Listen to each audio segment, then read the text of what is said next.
முதல் வாசகம். கடவுளின் பேழை பிடிபட்டது.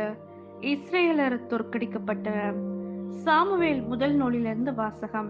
அதிகாரம் 4, இறை வசனங்கள் 1 முதல் 11. அந்நாட்களில் இஸ்ரேலர் பெலிஸ்தியருக்கு எதிராக போர் தொடுத்து எபனேசரில் பாளையம் இறங்கினர். பெலிஸ்தியரும் அபேக்கில் பாளையம் இறங்கினர். பெலிஸ்தியர் இஸ்ரேலுக்கு எதிராக அணிவகுத்து செல்ல போர் மூண்டது. பெலிஸ்தியர் இஸ்ரேலரை முறியடித்து அவர்களுள் 4000 பேரை போர்க்களத்தில் வெட்டி வீழ்த்தனர்.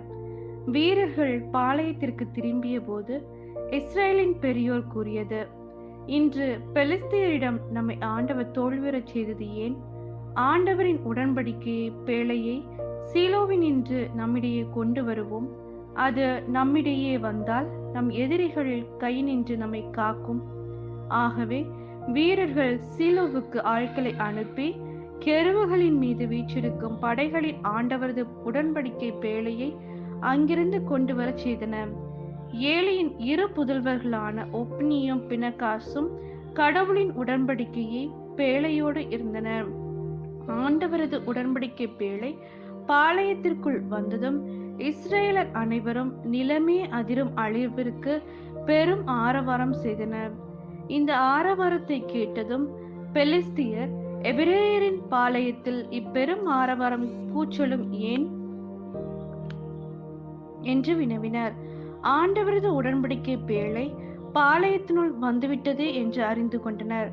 அப்போது பெலிஸ்தியர் பேரச்சம் கொண்டு, கடவுள் பாளையத்திற்குள் வந்துவிட்டார், நமக்கு ஐயோ கேடு, இதற்கு முன்பு இப்படி நேர்ந்ததே இல்லை, நமக்கு ஐயோ கேடு, இத்துணை வலிமை மிகு கடவுளிடமிருந்து நம்மை காப்பவர் யார்? இக்கடவுள்தான் எகிப்தியரை பாலை நிலத்தில் பல்வேறு வாதைகளால் துன்புறுத்தியவர். பெலிஸ்தியரே, துணிவு கொள்ளுங்கள், ஆண்மையோடு இருங்கள். எபிரேயர் உங்களுக்கு அடிமைகளாக இருந்தது போல நீங்களும் எபிரேயருக்கு அடிமைகளாக ஆகாதபடிக்கு ஆண்மையோடு போரிடுங்கள் என்றனர். பெலிஸ்தியர் மீண்டும் போர் தொடுத்தனர். இஸ்ரேலர் தோல்வியுற அவர்களுள் ஒவ்வொருவனும் தன் கூடாரத்திற்கு தப்பியோடினான். அன்று மாபெரும் உயிர் சேதம் ஏற்பட்டது. இஸ்ரேலருள் 30,000 காலாட்படையினர் மாண்டனர். கடவுளின் பேழை கைப்பற்றப்பட்டது. ஏலியின் 2 புதல்வர்கள் ஒப்னியும் பினகாசும் மாண்டனர். இது ஆண்டவரின் அருள்வாக்கு. இறைவா, மக்கு நன்றி.